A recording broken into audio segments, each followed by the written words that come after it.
Very good afternoon बच्चा। आज हम लोग डिस्कस करते हैं मैग्नेटिज्म का एक्सरसाइज 3। ओके, चलो इसमें पहला क्वेश्चन क्या डील करना है बेटा। सर फर्स्ट क्वेश्चन में ये फाइनाइट वायर है, उसके कारण किसी पी पॉइंट पे मैग्नेटिक फील्ड निकालना है। तो मैग्नेटिक फील्ड पी पॉइंट पे कैसे निकालते हैं सर? फॉर्मूला तो स्टैंडर्ड पता है, म्यू नॉट आई बाय 4 पाई डी और sine theta 1 sine theta 2। Important ये है कि साइन थीटा 1 यहाँ पे ज्योमेट्री की हेल्प से सॉल्व कर लो। ज्योमेट्री कैसे सर? परपेंडिकुलर दिया है और इसका हाइपोटेनस कैसे निकाल सकते सर? परपेंडिकुलर और बेस का रूट अंडर से। ओके, मुझे बेस और परपेंडिकुलर रूट अंडर कर दिया और थीटा 2 के लिए भी साइन थीटा के लिए परपेंडिकुलर और बेस का रूट अंडर कर दिया। अब इसको मैंने प्रॉपरली सॉल्व कर लिया तो यहाँ से आ रहा है म्यू नॉट आई बाय 4 पाई ए और 3a समथिंग 5a बाय 4 और यहाँ पे 4a और समथिंग 5a 3। यहाँ 3 कट जाएगा, 4 कट जाएगा तो यहाँ से क्या आएगा म्यू नॉट आई बाय 4 पाई ए और 7 बाय 5। तो यहाँ से हम लोग कैलकुलेट कर सकते हैं 7 म्यू नॉट बाय 20 पाई आंसर आ रहा है और ये थर्ड ऑप्शन। ओके, सिमिलरली देख लो अच्छे से क्वेश्चन नंबर 2। यहाँ पे दो इनफाइनाइट वायर है, उन दोनों के कारण किसी पर्टिकुलर पॉइंट P पे मैग्नेटिक फील्ड पूछा है। तो हम लोग देखते हैं दो इनफाइनाइट वायर के कारण सर P पॉइंट पे मैग्नेटिक फील्ड। तो पहले वायर 1 और वायर 2 का देखते। वायर 1 के कारण P पॉइंट पे क्या होगा? देखो परपेंडिकुलर बनता है हमेशा R पे, ये R पे परपेंडिकुलर बनता है, इसको नोट कर लेना। जो भी डिस्टेंस होता है उसका परपेंडिकुलर क्लास में बता चुका हूँ, ठीक है। और ये भी डिस्टेंस के परपेंडिकुलर रहता है मैग्नेटिक फील्ड, ये होता है मैग्नेटिक फील्ड। ओके, अब देखो एंगल मान लेता है मैंने थीटा इसको, तो ये ऑब्वियसली ज्योमेट्री से 90 माइनस थीटा हो गया। अब मैं B को क्या करता हूँ? रिजॉल्व कर देता हूँ दो डायरेक्शन में। एक तो B cos थीटा हॉरिजॉन्टल में हो गया और दोनों के कारण 2B cos थीटा, और एक वर्टिकल में इधर B sin थीटा हो गया, ठीक है। तो अब इन दोनों का साइन थीटा कंपोनेंट कैंसिल हो जाएगा तो net magnetic field magnitude wise क्या होगा? हॉरिजॉन्टल में 2B cos थीटा और sine 90 minus theta sine theta, ये हो गया। और हमें B का पता है बहुत सारे इन्फाइनाइट के लिए म्यू नॉट आई बाय 2 पाई डी। डी क्या है? वही डी जो डिस्टेंस है वो R है, अपना D ही R है, ठीक है। R डिस्टेंस अपार्ट में दूसरा पॉइंट था ना, हाँ लिख दे रहा हूँ मैं अलग से। तो यहाँ पे हम लोग लिख सकते हैं R और A बाय R। तो यहाँ से क्या आंसर आ जा रहा है? ये कट के आंसर आ जाएगा और ये आंसर मैच करके B से, second option. Okay, question number 3 में क्या बोल रहा है कि एक हॉरिजॉन्टल वायर है जो दूसरे को होल्ड करके रखा है। तो कैसा होना चाहिए? दोनों को कंडीशन सेम डायरेक्शन में करंट होना चाहिए। तो दोनों का लेट किया है कि एक फिक्स वायर और फ्री वायर दोनों सेम डायरेक्शन में करंट जा रहा है, तभी तो उसको होल्ड करके रखा है mg को। अरे वाह! तो हाँ सर, ये सिचुएशन 1 है जब उसको होल्ड करके रखा है फ्री वायर को ड्यू टू फिक्स्ड वायर का मैग्नेटिक फील्ड फोर्स के कारण। लेकिन अब क्वेश्चंस में बोला है, देखो मैंने क्या किया, मैग्नेटिक फोर्स निकाल दिया m2g जो बराबर होगा। ओके, अब फर्दर क्या कर रहा हूँ मैं कि सर अगर करंट का सिचुएशन सिनेरियो चेंज हो रहा है कि डायरेक्शन अपोजिट कर दे रहा है करंट का दोनों वायर में नेचर, तो मैं बोल सकता हूँ रिपल्सन का कंडीशन लाइक करेगा। तो रिपल्सन लाइक करेगा मतलब mg डाउनवर्ड था और नेक्स्ट रिपल्सन मैग्नेटिक भी डाउनवर्ड होगा। नेट फोर्स क्या होगा? दोनों ऐड हो जाएगा mg, और मुझे पता है मैग्नेटिक फोर्स का मैग्नीट्यूड कितना होगा? mg। अब नेट फोर्स डाउनवर्ड कितना हो जाएगा? 2m2g। अब हम लोग एक्सेलरेशन चाहिए तो फोर्स बाय मास तो 2g हो गया और ये एक्सेलरेशन किधर हो गया? डाउनवर्ड। ओके, किस पे? फ्री वायर पे। अच्छा, फ्री वायर पे अब डाउनवर्ड एक्सेलरेशन लगेगा। हाँ, करंट का अगर चेंज कर दिए हम लोग सिचुएशन तब हुआ। अब देखो क्वेश्चन नंबर 4 में क्या है कि P पॉइंट पे हम लोग देखते हैं कि net magnetic field due to दो L शेप के वायर हैं। अब दो L शेप में कितने सेगमेंट है? 4, 1 2 3 4। अब देखो यहाँ पे P पॉइंट में सारे सेगमेंट का मैग्नेटिक फील्ड डोमिनेट करेगा। तो 1 2 3 4 सबका मैग्नेटिक फील्ड लिख दिया। अब देखो 1 के कारण मैग्नेटिक फील्ड 0 होगा और 4 के कारण, क्यों? इसी लाइन में लाई कर रहा है ये दोनों। वाह सर! तो कौन सा मैग्नेटिक फील्ड होगा? थर्ड का और सेकंड का। तो थर्ड का क्या होगा? वन साइड इन्फिनिट का म्यू नॉट आई बाय 4 पाई ए। ओके, अपवर्ड, और दोनों का म्यू नॉट आई बाय 4 पाई, ये दोनों 3 सेकेंड और 3 का, तो टोटल हो गया म्यू नॉट आई बाय, सेकेंड ऑप्शन। ओके, अब देखो अब 5वां नंबर क्वेश्चन है बेटा। इसमें क्या बोलते हैं? रिंग के कारण किसी भी एक्सियल पॉइंट में बताइए मैग्नेटिक फील्ड। देखो पता है मुझे सेंटर पे मैग्नेटिक फील्ड मैक्सिमम होता है, दूर जाते हैं डिक्रीज करता है। तो ए पॉइंट पे थोड़ा कम हो गया, कितना हो गया? सेंटर से 5% कम हो गया। तो पहले डेल्टा निकालते हैं, सेंटर का डिफरेंस ये। अब हम लोग को फ्रैक्शन के बारे में फॉर्मूला पहले से पता है कि delta B by B equal to क्या होता है? 3/2 x² bye r²। Sir delta क्या बताता है? डिक्रीज बताता है। ओके, तो हम लोग को दिया था 5%, सिर्फ पुट कर दिया।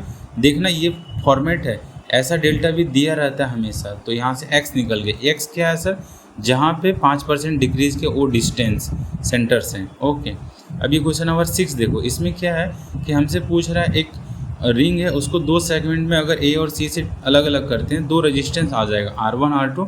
हाँ, अब मुझे पता है दोनों पैरेलल है, दोनों का पोटेंशियल इक्वल होगा, बस दैट्स इट। कि सर करंट का डिस्ट्रीब्यूशन इस तरह से होगा, पोटेंशियल बराबर होगा पैरेलल का, ठीक।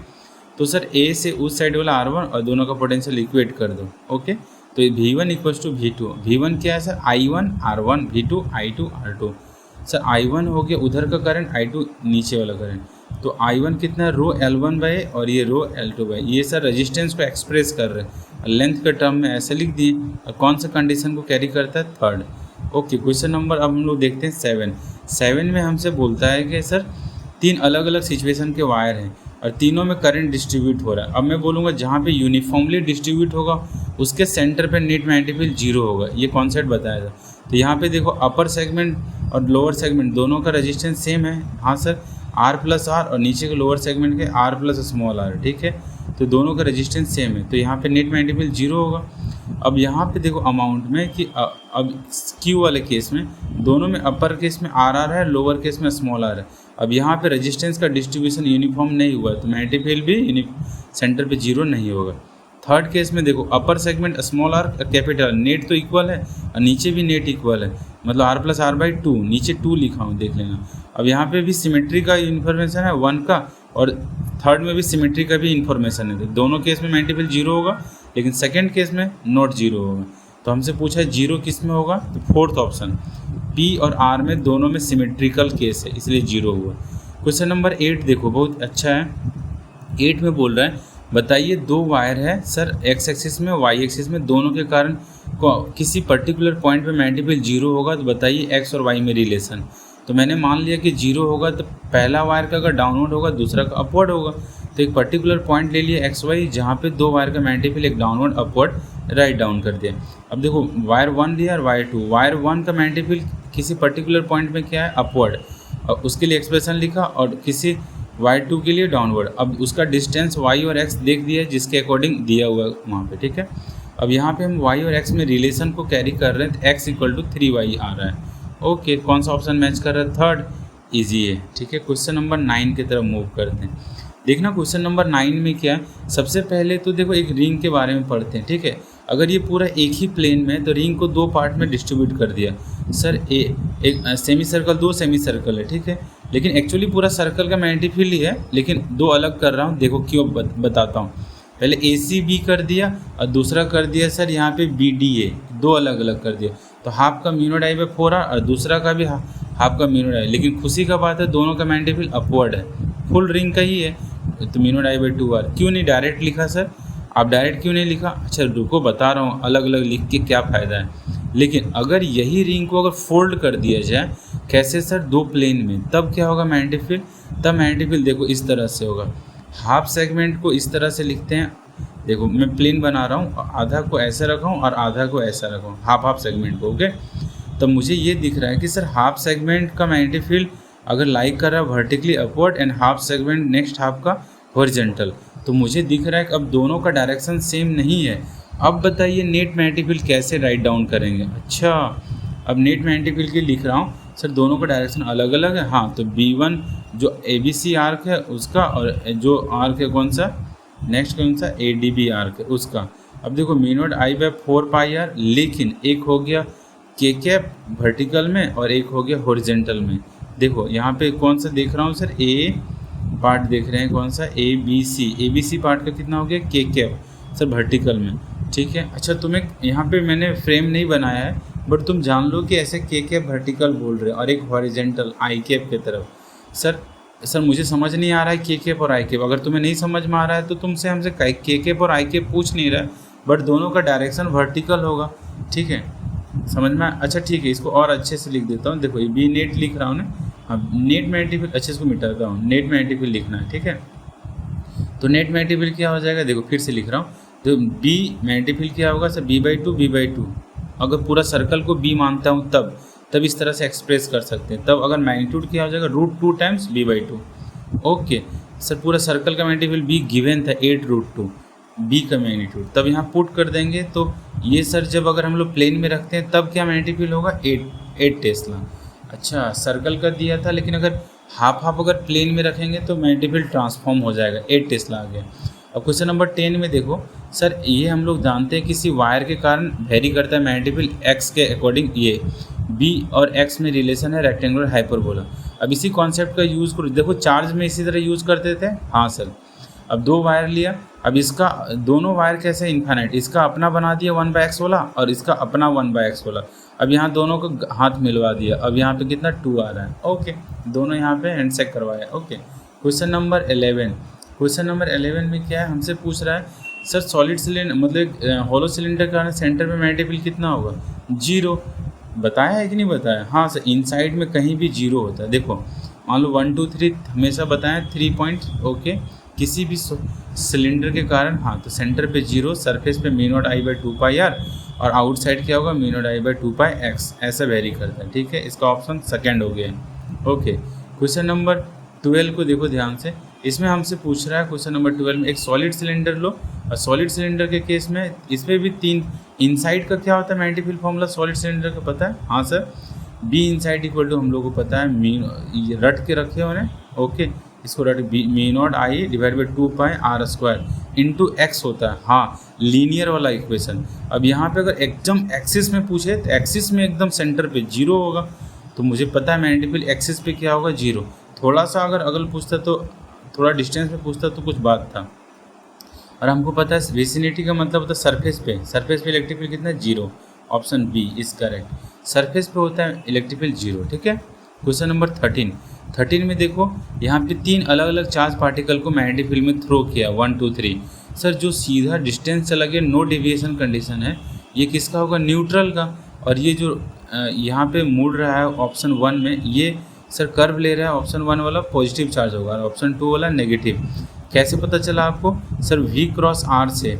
अच्छा, तो Q V×R से, अगर Q पॉजिटिव होगा तो right hand thumb rule use करो, उसके अकॉर्डिंग मैंने डिटरमाइन किया पॉजिटिव, और F2 वाले नेगेटिव।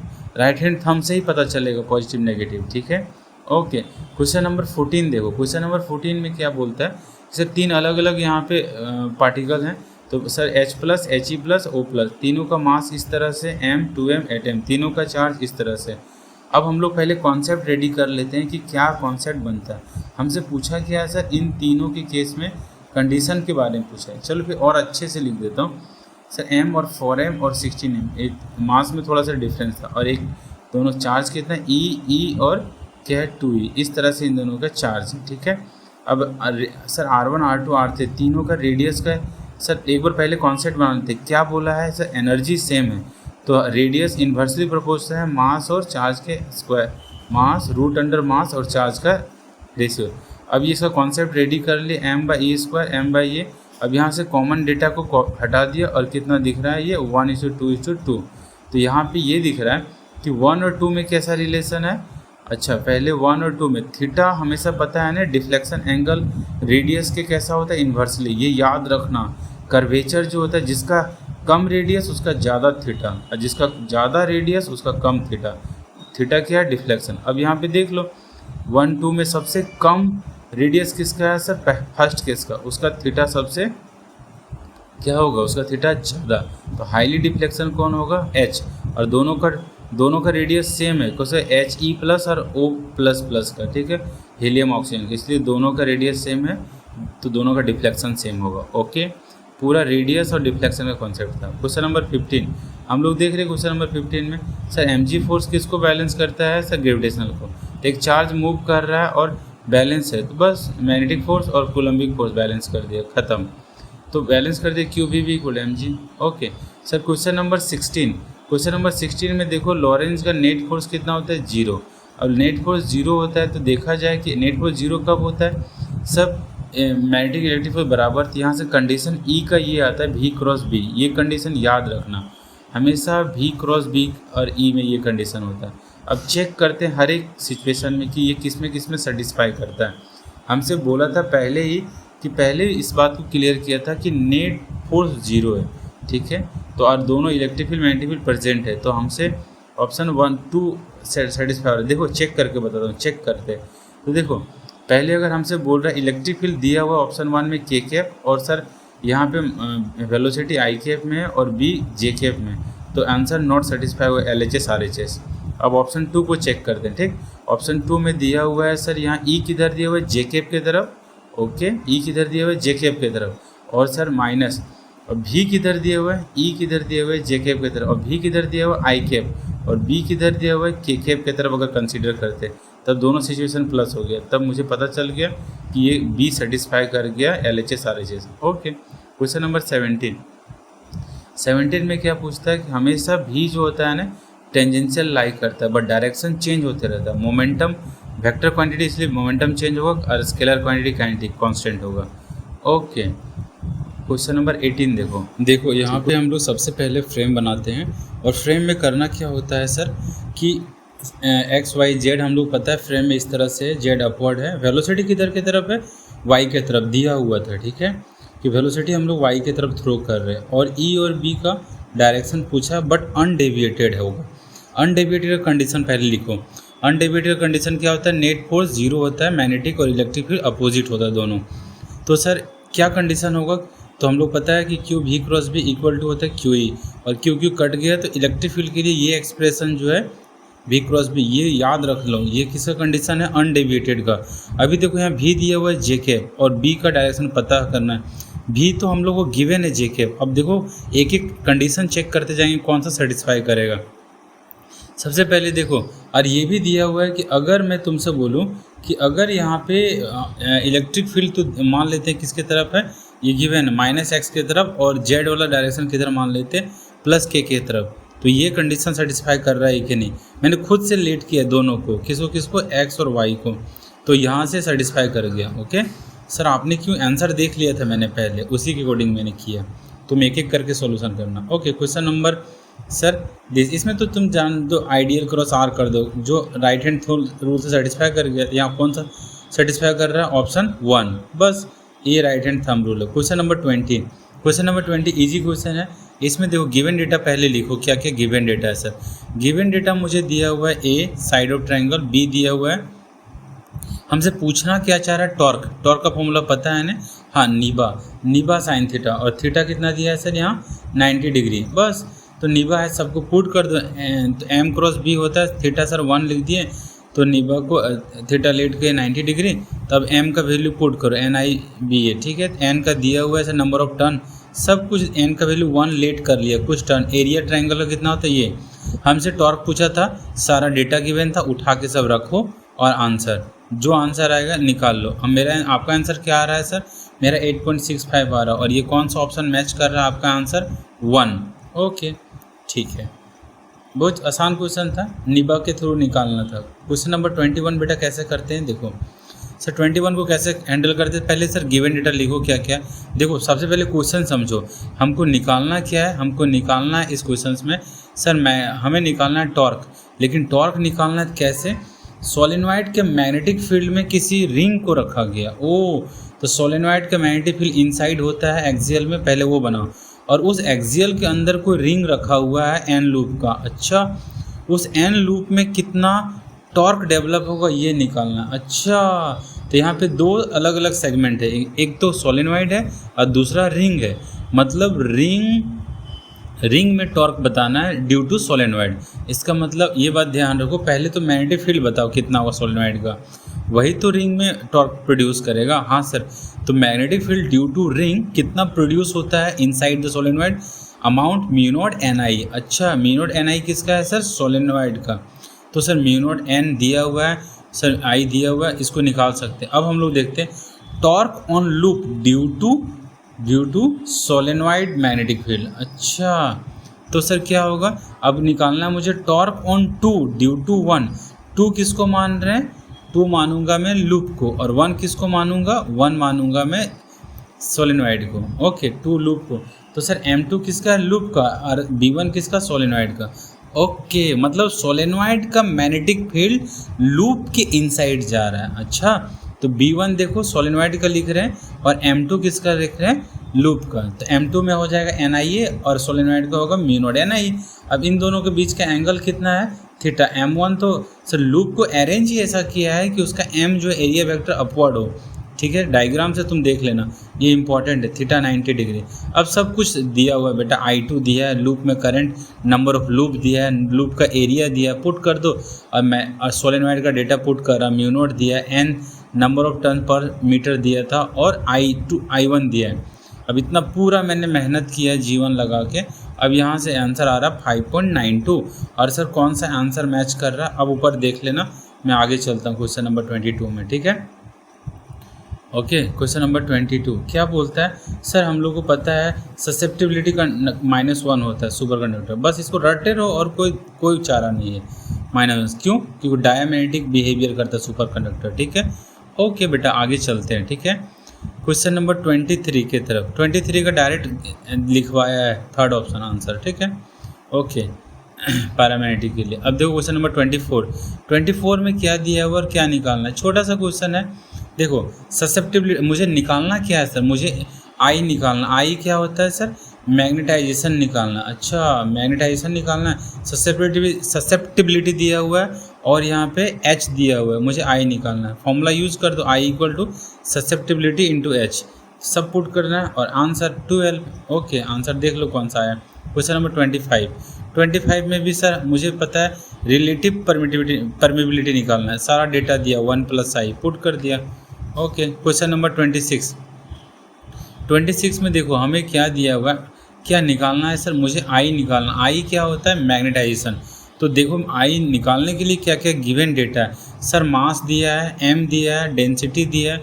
अब हमें पुट कर देते हैं फॉर्मूला में। सर आई का फॉर्मूला क्या होता है? Magnetization total magnetic moment upon volume. अब मैग्नेटिक मोमेंट कितना होता है? गिवन है।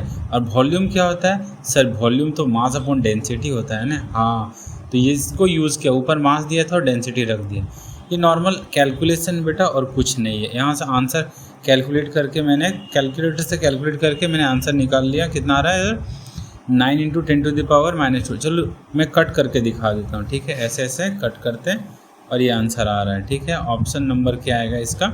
सेकंड। ओके देख लेना, ऑप्शन सेकंड आ रहा है, ठीक है। 27 नंबर क्वेश्चन की तरफ चलता हूँ। ओके कट कर दो, 9 × 10⁻²। ओके और ये ऑप्शन नंबर कौन सा लाई कर रहा है? सेकंड। 27 बढ़िया क्वेश्चन है बेटा, आगे चलते हैं, ठीक है। देखो 27 नंबर क्वेश्चन करते हैं, ठीक है। देख लो 27 बढ़िया क्वेश्चन है, याद रखना, ब्यूटीफुल क्वेश्चन, स्टार लगा लो। सर यहाँ पे हिस्टैरिसीस का एरिया दिया हुआ था, ठीक है। और क्या क्या एरिया डायरेक्ट नहीं दिया हुआ है सर मुझे, बट यहाँ पे एनर्जी इक्विवेलेंट दिया है। ओके जूल 250 दिया हुआ है और सर मास दिया हुआ है मटेरियल का और फ्रीक्वेंसी दिया है और मुझे डेंसिटी दिया है। मुझे पता है कि देखो हिस्टैरिसीस में जब भी हम लोग मैग्नेटिक फील्ड अप्लाई करते हैं और फिर डीमैग्नेटाइज करते हैं तो हमें एनर्जी लॉस होता है बहुत ज़्यादा मैग्नेटाइज और डीमैग्नेटाइज करने में। मटेरियल के अंदर बहुत एनर्जी मेहनत की है ना। हाँ सर मटेरियल के अंदर आपने इंड्यूस किया है मैग्नेटिक फील्ड, तो लॉस हुआ कितना अमाउंट? ये volume of material, area of hysteresis, frequency और टाइम का प्रोडक्ट। अब सर यहाँ पे देखो, अब एक एक करके पुट कर दीजिए। वॉल्यूम ऑफ मटेरियल क्या है? Mass upon density. अच्छा यूनिट भी रख रहे हैं आपने? हाँ पूरा यूनिट रखा, मास अपॉन डेंसिटी से वॉल्यूम सर दिया हुआ था। दूसरा एरिया दिया हुआ है, उसको रखा, यूनिट के साथ रखा मैंने। फ्रीक्वेंसी भी यूनिट के साथ रखा 1/सेकेंड और 3600 इतना टाइम तक हमें कंटिन्यू प्रोड्यूस किया। अब देखो जो जो कट रहा है काट दिया। ओके ये फॉर्मूला लिखवाया था तुम्हें थ्योरी में, वहीं से कॉपी किया, ठीक है। वो क्या है ये sir? Energy losses during magnetisation.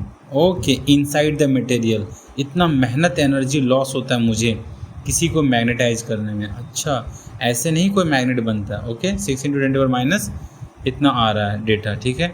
ये एनर्जी लॉस हुआ। Okay question number 28। बस यहाँ पे हिस्टैरिसीस देखना है बेटा कि कोरोसिटी कहाँ लाई करता है। मुझे क्या पूछा है सर? मुझसे पूछ रहा है इसमें कि मुझे निकालना क्या था? I current. तो अब देखो यहाँ डेटा क्या दिया हुआ है? एच दिया हुआ है। एच कहाँ लाई करता है सर? हॉरिजॉन्टल में, जहाँ कोरोसिविटी होता है। कोरोसिविटी क्या होता है सर? आपको डायग्राम में दिया हुआ था, बस उसको पुट करो, आगे करो, आंसर आ जाएगा। सर हमको नहीं पता। अरे B0 का फॉर्मूला होता है B0 है, नहीं B0/μ H हो जाएगा। हाँ सर H तो गिवन है ना बेटा, H वहाँ ऊपर देखो क्वेश्चन में दिया हुआ है। अच्छा H तो दिया हुआ था और H का डेटा रख दो और N रख दो, आई आ जाएगा करंट, बहुत ही ईजी है। ओके H 50 था और N दिया हुआ है, आई कितना आ गया सर? 2 खत्म। ओके क्वेश्चन नंबर 29 में हमसे पूछ रहा है कि सर कौन सा ऑप्शन यहाँ पे देखा जाए तो एक्चुअली सही रिजल्ट दे रहा है। तो अगर देखो मोनोपोल तो एग्जिस्ट नहीं करता है। गॉसियन सरफेस के अंदर में हम लोग जानते थे ना, गॉसियन सरफेस के अंदर में अगर नेट चार्ज हम लोग पढ़ते थे तो यहाँ पे गॉसियन सरफेस के अंदर में क्या बना दो, मैग्नेट, मतलब लॉ ऑफ मैग्नेटाइजेशन का यूज है, ठीक है। तो गॉसियन सरफेस के अंदर एक मैग्नेट को रख दो, पॉजिटिव चार्ज और नेगेटिव चार्ज। अभी देखो कैसे बना रहा हूँ, देखो लेट करो एक गॉसियन सरफेस, हाँ सर मैग्नेटाइजेशन। अभी देखो एक पॉजिटिव नेगेटिव चार्ज रख दो किसके अंदर, आईजीएस बोलता था इमेजनरी गॉसियन सरफेस, उसी तरह से नेगेटिव पॉजिटिव अगर चार्ज रख दूंगा तो नेट चार्ज कितना होता है, 0। लेकिन यहाँ पे नेट मैग्नेटिक स्ट्रेंथ कितना होगा सर, माइनस और प्लस एम के रखने के कारण नेट मैग्नेटिक स्ट्रेंथ 0 हो जाएगा। इससे क्या फ़ायदा होगा, इससे फ़ायदा होगा बी डॉट डी एम लगाएंगे तो mu naught into M net लगाएंगे, जस्ट लाइक गॉस के जैसा, ठीक है। एम नेट 0 हो जाएगा। तो सर ये सिंगल में एग्जिस्ट नहीं करता, नेट था इसीलिए 0 हो गया। तो ऑप्शन नंबर 2 मोनोपोल एग्जिस्ट नहीं करता, ये सही है, ऊपर का लॉ बताया। क्वेश्चन नंबर 30 सर 30 में क्या बोलता है, हमें पता है कि ए और बी सेम करंट अट्रैक्ट करेगा और एक्स वाई इलेक्ट्रॉन बीम है दोनों में, ये दोनों करंट अपोजिट शो करेगा, लेकिन ये भी अट्रैक्ट। ऑप्शन 3 आंसर है, लेकिन क्वेश्चन में गलत आंसर दिया है, ठीक है, देख लेना मॉड्यूल में गलत आंसर है रेस में। सर मेरे अकॉर्डिंग 3 रिपोर्ट करता हूँ मैं, 3rd सही है, ठीक है। क्वेश्चन 31 दिया हुआ है, तो सर अभी 31 में दिया हुआ क्वेश्चन में पढ़ा तो एक्स, इसमें 31 में डेटा दिया, खाली पुट करते जाओ कि कौन सा कंडीशन सेटिस्फाई। पॉजिटिव अगर इधर वेलोसिटी सब जा रहेगा और नेगेटिव इधर जाएगा तो सर यहाँ पे कौन सा फोर्स उधर लगेगा, हाँ, और नेगेटिव चार्ज अपोजिट जाएगा। अब देखो वेलोसिटी किधर आई के, बी किधर है के के, फोर्स किधर माइनस जे के, ओके। अब देखो नेगेटिव चार्ज इधर जा रहा है नेगेटिव डायरेक्शन में, नेगेटिव एक्सिस में, फोर्स बताओ सर। क्यू फोर्स डायरेक्ट लिखो ना, वी क्रॉस बी, तो सर नेगेटिव चार्ज के लिए देखो क्यू वी क्रॉस बी लिख दिया, हाँ। क्यू क्या है नेगेटिव, भी नेगेटिव और के सर अपवर्ड है, ठीक है। तो यहाँ फिर से माइनस जे के, ये दोनों सेम आ रहा है तो मैं बोल सकता हूँ दोनों का डेविएशन सेम वाई डायरेक्शन में होगा, लोअर वाई नेगेटिव वाई की तरफ, ओके। क्वेश्चन नंबर 32 में क्या देखते हैं हम लोग। क्वेश्चन नंबर 32 में सर इसमें कुछ भी नहीं दिया था, मुझे निकालना क्या था, बस आर निकालना था, आर और टाइम निकालना था, आर और टाइम। तो सर आर और टाइम रेडियस के लिए क्या करना पड़ेगा, M B by Q B. ये पिच वाला क्वेश्चन है, पता है, थीटा पहले निकालो। देखो गिवन थीटा 60 डिग्री है, लेकिन ये काम का नहीं है, 30 अपना काम का एंगल है। क्यों, मुझे बी और भी के बीच एंगल चाहिए, उल्टा पुल्टा नहीं। देखो आर इक्वल टू क्या होता है, M B by sine theta, सिर्फ कैलकुलेशन है, मैं नहीं करूँगा भाई इतना कैलकुलेशन। एम और भी और साइन थीटा दिया हुआ है, सब कुछ दिया हुआ, पुट करना था। और टाइम पीरियड भी निकाल सकते हो sir, M Q B put करके। अब एम का वैल्यू पता है, प्रोटॉन का कितना होता है, चार्ज भी पता है, पुट करो बेटा, यहाँ पे निकालो। ये प्योर कंप्यूटर बनाएगा तुम्हें, कैलकुलेटर बनाएगा। अब देखो सर मुझे पिच निकालना है, टाइम पीरियड भी तुम निकाल सकते हो फटाफट यहाँ से, ठीक है, टाइम पीरियड। अच्छा मुझे पिच चाहिए, तो पिच कैसे नहीं निकलेगा अगर हमको हेलिकल अगर पिच चाहिए, तो पिच यहाँ पूछ ही नहीं रहा है सर, टाइम पीरियड और रेडियस पूछा था। सो इजी, 3rd ऑप्शन, ठीक है। अगर मैं तुमसे बोलूँ पिच निकालो तो पिच निकाल लेगा ना, हाँ सर। कौन सा वेलोसिटी पिच बताता है, जिधर का मैग्नेटिक फील्ड है उधर ही का वेलोसिटी पिच देता है, ओके, वी पैरेलल वाला। क्वेश्चन नंबर 33 में तुमसे पूछूं, सॉल्व कर लोगे सर। ये क्लास में करवाया है, 2 रिंग बनाओ, दोनों में परपेंडिकुलर बनाओ। सर दोनों का मैग्नेटिक फील्ड होगा सेंटर पे, लेकिन दोनों मैग्नेटिक फील्ड कैसा होगा, परपेंडिकुलर। उसी तरह से दोनों का अगर मैग्नेटिक मोमेंट भी सेंटर पे परपेंडिकुलर, एरिया वेक्टर के तरफ लाई करता है। अब दोनों का मैग्नेटिक मोमेंट कैसा हो गया सर, दोनों का मैग्नेटिक मोमेंट अपोजिट हो गया और मैग्नेटिक फील्ड भी वैसा हो गया। अगर नेट मैग्नेटिक फील्ड पूछे तो दोनों का रूट अंडर कर देंगे, 90 डिग्री है। अब मैं क्लास में करवाया हूँ, इस क्वेश्चन को मैं नहीं करूँगा, ठीक है। बस म्यू नॉट आई रूट 2 टाइम्स मल्टीप्लाई कर दो, आ गया आंसर। तो रूट 2 टाइम्स, और करंट दोनों में अलग अलग था सर, हाँ करंट एक में 3 है, एक में 4 है, आ जाएगा आंसर। अरे 5 लगा दिए, ओके। अब यहाँ पे सर म्यू नॉट आर वगैरह पुट करते जाओ, निकालते जाओ। ये क्वेश्चन ईजी था, लेकिन ध्यान ये रखना है दोनों को अरेंज ही किया है 90 डिग्री में, इसीलिए ऐसा फॉर्म हो रहा है। दोनों का मैग्नेटिक फील्ड के बीच एंगल 90 हो रहा है, ओके बेटा, ठीक। कौन सा ऑप्शन मैच करेगा इसका, 5 × 10⁵ आंसर आ रहा है और मैच कर रहा है B option, okay. Question number हम लोग जाते हैं 34 में बहुत इजी क्वेश्चन है। सेंटर पे मैग्नेटिक फील्ड कितना प्रोड्यूस हो रहा है सर, हम लोग देखते हैं। सेंटर पे मैग्नेटिक फील्ड कितना प्रोड्यूस होता है sir, mu naught I divide by 2 pi R. हमसे पूछा क्या सर, रेडियस किसके प्रोपोर्शनल होता है, बस। तो हम लोग देख रहे हैं, तो ये रख देते हैं, और आई को क्या रखते हैं, क्यू बाई टी। हम लोग को पता है ना करंट क्यू बाई टी होता है, टी तो पता है 2 पाई आर बाई वी। अब यहाँ से हम लोग टाइम पीरियड को रख देते हैं। अब देखते हैं वी और आर में क्या रिलेशन है, वी आर और बी में क्या रिलेशन है, तो मुझे लग रहा है बी डायरेक्टली वी स्क्वायर ऐसे आ रहा है, तो आर क्या आ रहा है, तो आर आ जाएगा sir root under V by B. कौन सा ऑप्शन मैच करेगा, ए। ओके चलो नेक्स्ट क्वेश्चन 35 भी क्वेश्चन बहुत ईजी है, हमसे पूछ क्या रहा है 35 में टॉर्क, और टॉर्क क्या होता है हम लोग को पता है, नीबा साइन थीटा। ओके तो सबसे पहले सर एक बात बताओ कि किस पे लग रहा है, ट्रायंगल पे लग रहा है, ट्रायंगल का एरिया पता होना चाहिए। हाँ तो एल का ट्रायंगल है, उसमें M B sine theta, theta खुद दिया हुआ है 90 डिग्री वहाँ पे, ठीक है, नहीं दिया है तो लेट कर नहीं रहा, लेकिन यहाँ नहीं कुछ बोला 90 लेट के नीबा लिख देंगे, साइन थीटा 1 हो गया। सर एन क्या नंबर ऑफ टर्न दिया है, नहीं, अगर यहाँ नंबर ऑफ टर्न नहीं दिया है छोड़ देते हैं, वन कंसिडर करेंगे नंबर ऑफ टर्न। और आई कितना है सर, आई दिया, हाँ आई मान लीजिए। एरिया कितना है ट्रायंगल का, √3/4 L स्क्वायर। ओके बी कितना है सर, बी वहाँ पे गिवन है, बी को बी के टर्म में रखो, अब यहाँ से एल लिख दो, खत्म।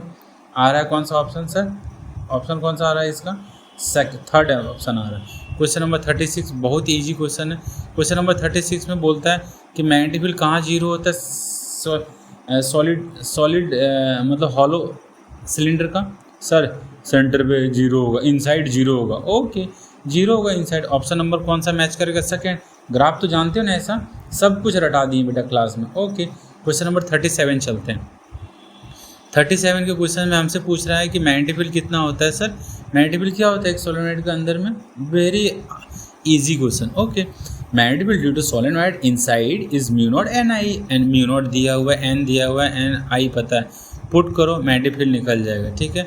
और हमसे पूछा था ऐसे ऐसे कितने लेयर है, एक सोलेनोइड का ये होता है, ऐसे ऐसे लेयर पर लेयर, अगर एक सोलेनोइड है उसी के साथ 2 सोलेनोइड चिपका हुआ है सेम रेडियस का सब, तो 5 लेयर है ऐसा, तो हम लोग क्या करेंगे 5 से मल्टीप्लाई कर देंगे।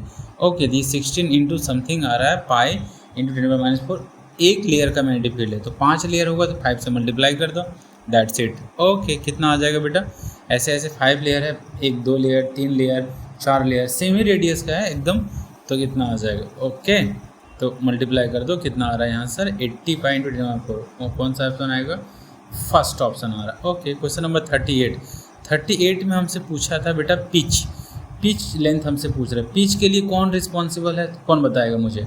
सर भी परपेंडिकुलर की भी पैरेलल सर, जो मैग्नेटिक फील्ड के अलोंग है।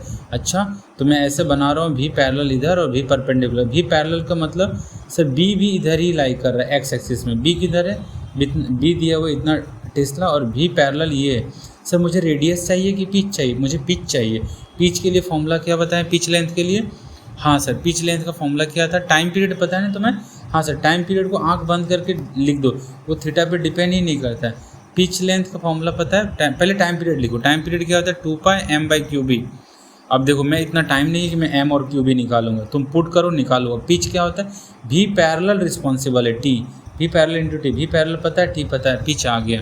पिच कितना आ जाएगा सर, मैंने देखा था पिच अलग से निकाल लिया हूँ रफ में मैं, आ रहा है पिच का वैल्यू π/2 पिच है, π का मतलब होता है 3.14 मतलब 0.157, third option. Very good sir, आगे चलिए क्वेश्चन नंबर 39। अच्छा एक कॉइल है, अगर कोई बोलता है सर एक सर्कुलर लूप है, तो लूप में क्या होता है कि नेट फोर्स 0 होता है। कैसे सर, हाँ चारों तरफ अगर फोर्स लगेगा लेकिन नेट फोर्स कितना होगा 0, तो नेट फोर्स 0 होने पे हम लोग बोल सकते हैं ना कि हाँ सर टेंशन होगा इसमें, बट कोई बोल सकता है कि सर ILB डिस्प्लेसमेंट लेंथ 0 है ना, इसका लूप का डिस्प्लेसमेंट लेंथ 0 है तो नेट फोर्स 0 हो गया, ILB लगाएं। ओके कौन सा ऑप्शन मैच करेगा इसका, सर कॉइल स्टेशनरी रहेगा, कोई कुछ नहीं करेगा नेट फोर्स 0 में।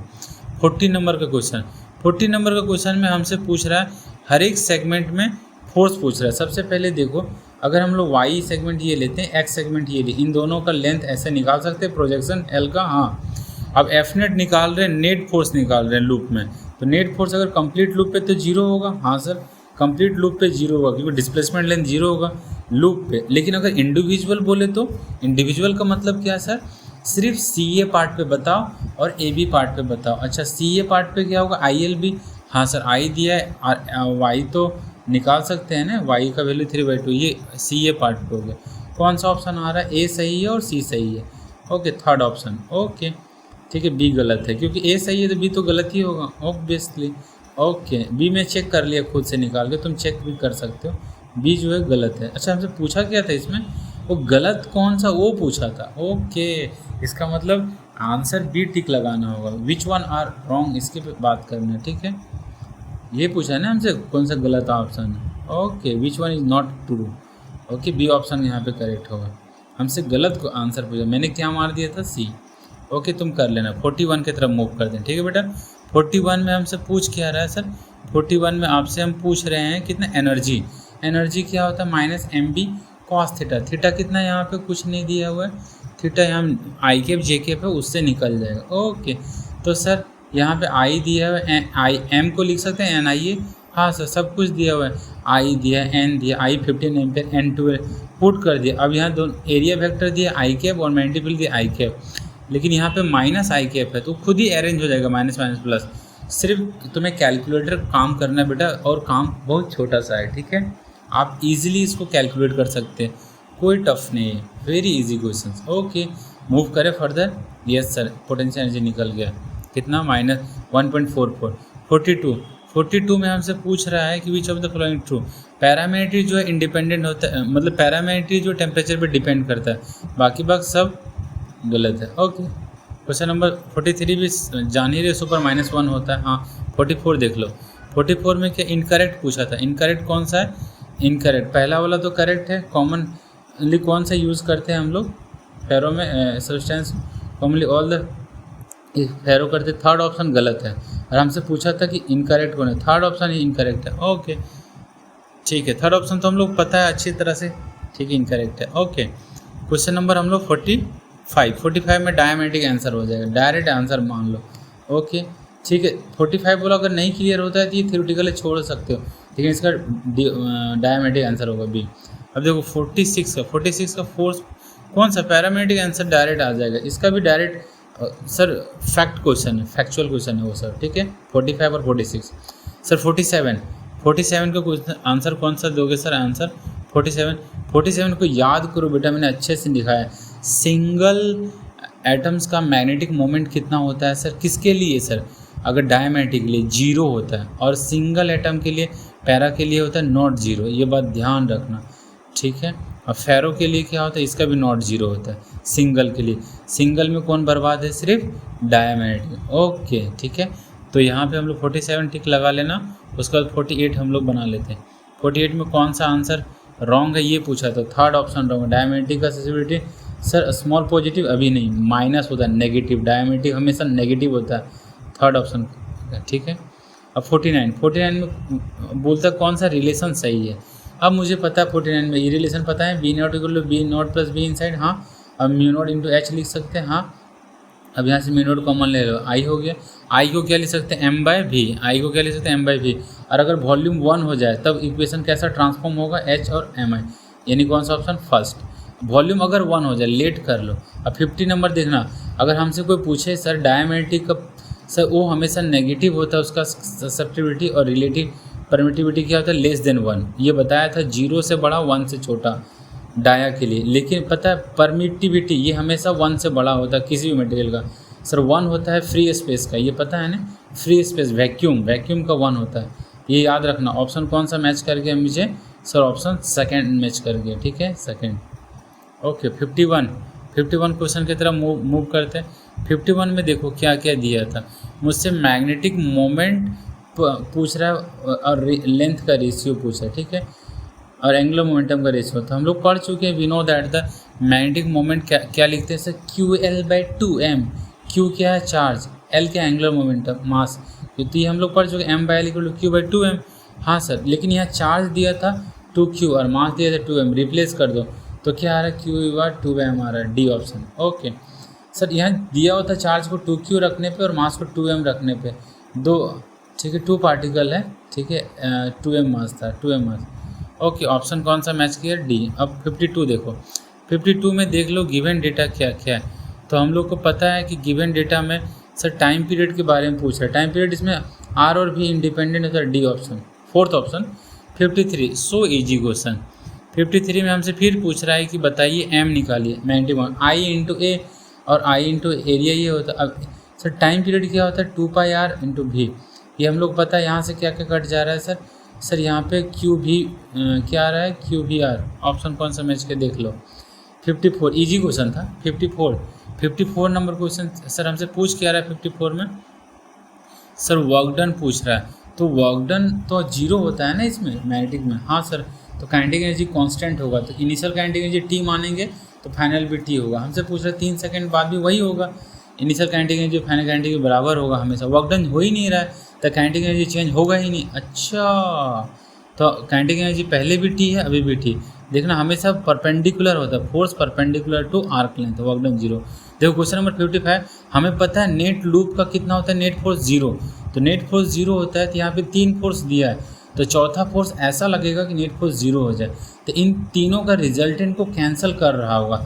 तो सर हमसे पूछ रहा है कि 3 फोर्स दिया हुआ है तो चौथा फोर्स क्या होगा। मुझे पता है कि लूप का नेट फोर्स कितना होता है जीरो, तो इन तीनों का जो रिजल्टेंट होगा उसके अगेंस्ट में चौथा होगा। तो सर इसका F3 बड़ा है तो इस तरह से ये नेट निकाल लिया, और इसके अगेंस्ट लगाना होगा अमाउंट, जिसके अगेंस्ट में बना रहा हूँ। इन तीनों का रिजल्टेंट ये आया और ये लगा एफ डैश उसके अगेंस्ट, ये एफ डैश, और एफ डैश का मैग्नीट्यूड क्या है एफ नेट के बराबर, यानी फोर्थ ऑप्शन। ये ध्यान रखना, एफ डैश एक इमेजिनरी फोर्स बना लिए जाके फोर्थ में लग रहा है। ओके, क्वेश्चन नंबर 56, ये क्वेश्चन नंबर 56 भी बहुत अच्छा क्वेश्चन है, छोटा सा। हमसे पूछ रहा है कि बताओ कि फोर्स कितना होगा। फोर्स हम लोग पता है शुरू से जान रहे, क्यू वी बी, बस खत्म। क्यू दिया भी दिया, पुट करो आंसर। वेरी इजी क्वेश्चन, इसका आंसर आ जाएगा सर क्यू दिया है भी दिया, क्रॉस प्रोडक्ट आता है ना तुम्हें करने बेटा। हाँ सर, 10⁻6 को बाहर ले आओ और 2y + 3j को अंदर में रखो और क्रॉस कर दो 2j से, जा क्रॉस हो जा इसके साथ। ओके, तो क्रॉस प्रोडक्ट कितना आ रहा है -8 समथिंग। ओके ठीक है। अच्छा क्वेश्चन नंबर ये देखो 57, बहुतों को कन्फ्यूजन होता है सर। अगर मैं तुमसे बोलूँ यहाँ पे हमसे दिया हुआ है कि नेट फोर्स F दिया है, सर F क्या दिया है 1 आर्म पे, तो इस तरह कैंसिल हो जाएगा। तो हम लोग को एफ डैश पता है, उसके अगेंस्ट लगाना होगा -F, बस यही जान लो, सी ऑप्शन। ये तीनों का रिजल्टेंट जो है ना वो F है, जैसे ये तीनों साइड का बना रहा हूँ, ये तीनों साइड का रिजल्टेंट F है और उसके अगेंस्ट एफ डैश है। एफ डैश कितना होगा, एफ डैश इन देखो तीनों बना रहा हूँ, इन तीनों का रिजल्टेंट क्या है F, और उसके अगेंस्ट लग रहा है एफ डैश, तभी तो जीरो होगा। तो एफ डैश कितना होगा -F। Okay, question number 58, question number 58 कितना है सर? क्वेश्चन नंबर 58 में पूछ क्या रहा है, पूछ रहा है कि एक मैग्नेटिक फील्ड है, उसमें एक टोरॉइड रख रहे हैं तो कितना टॉर्क डेवलप होगा। देखो मैग्नेटिक फील्ड बना दो B, और एक सोलेनॉइड को रखते, टोरॉइड नहीं सोलेनॉइड, सॉरी टोरॉइड बोल दिया, एक सोलेनॉइड रखता, सोलेनॉइड का M उल्टा जाएगा उस साइड में। हाँ सर, अब M×B करते हैं, ये हमसे पूछा था सोलेनॉइड में टॉर्क, तो क्या हो जाएगा सर, ये नीबा और साइन थीटा कितना है 30 डिग्री। ओके, तो यहाँ पे दिया हुआ था सर M किसका है, M तो सोलेनॉइड का है, और B किसका है, एक्सटर्नल मैग्नेटिक फील्ड है। अच्छा, तब यहाँ पे देखो M के I, अब यहाँ पे कितना सर, यहाँ कितना एरिया कितना होगा, एरिया डिपेंड करेगा कितना टर्न्स है, समझ में आए सर? आपने तो टर्न्स लिखना होगा। हाँ, तो ये हो गया सोलेनॉइड का डेटा हो गया INA, और B हमें पता है मैग्नेटिक फील्ड, और sin 30 1/2। आराम से कैलकुलेशन कीजिए और इसका आंसर आ जाएगा 5.8 × 2 समथिंग 10⁻³ तो इसका प्रोडक्ट कितना आएगा सर? प्रोडक्ट आ जाएगा 15। तो ऑप्शन नंबर कौन सा मैच कर रहा है इसका? B। Okay, 2 option. अच्छा 59 नंबर क्वेश्चन देखो, अगर 59 नंबर क्वेश्चन में क्या बोलता है सर, ये क्वेश्चन क्लास में करवाया था, ऐसे मैंने इस तरह से रखा ताकि मुझे अच्छा लगे। अब देखो 1 वाला में ज़्यादा फोर्स लगेगा अट्रैक्शन में, 3 में कम। अब यहाँ पे हम लोग को पता है इसको अट्रैक्ट करेगा, मान लो 2 को भी उधर फोर्स लगे 3 का, मतलब मैंने स्ट्रेट वायर को 5 मान लिया। अब सारा फोर्स रिप्रेजेंट कर दिया, अब मुझे पता है कि फोर्स 2,5 और फोर्स 4,5 ये कैंसिल हो गया। ओके, अब मुझे ये भी पता है कि फोर्स 1,5 और फोर्स 3,5 ये दोनों में सर 1,5 ज़्यादा बड़ा है, ये वायर इधर ही आ जाएगा। क्लास का क्वेश्चन है, इजी है, ठीक है सर। फोर्स 1 सेगमेंट में डोमिनेट करेगा अट्रैक्शन। 60 नंबर भी बहुत ईजी क्वेश्चन है। देखो 60 नंबर का क्वेश्चन अगर तुम कर सकते हो सर, ये क्या है, डायरेक्ट हमसे पूछता है कि इक्विलिब्रियम कब होगा, तो थीटा 0 पे क्या होता है स्टेबल, और थीटा 180 पे क्या होता है अनस्टेबल। तो बोल सकते हैं कैन बी इक्विलिब्रियम, और ऐसा ऑप्शन ए। 61 नंबर क्वेश्चन अच्छा क्वेश्चन है। अभी देखो 2 सोलेनॉइड इस तरह से बार मैग्नेट है, हम लोग को पता है ML इंडिकेट करते हैं M को, लेकिन अगर हम लोग क्या करते हैं इसको टर्न कर दें तब मैग्नेटिक मोमेंट कितना मान लेते हैं M'। लेकिन हम लोग पता है पहले पढ़े हैं ना 11th क्लास में, क्या पढ़े कि सर थीटा इक्वल टू हम लोग जानते हैं L/R। ओके, तो हम लोग यहाँ से लिख सकते हैं M' कितना हो गया नया मैग्नेटिक मोमेंट। अब सर ये नया लेंथ दोनों पोल स्ट्रेंथ में R मान लिया गया, ठीक R, तो R कितना हो सकता है से इक्विलेटरल ट्रायंगल फॉर्म कर रहा है इसलिए, हाँ तो इसलिए उसका भी डिस्टेंस आर है। सर इस तरह से क्वेश्चन ही दिया था। ओके, आर को रिप्लेस कर दिए इस टाइप से एल के टर्म्स में, और ये आ गया, और small M into L M से रिप्लेस कर दिए 3m/π। Very easy question, very good बेटा।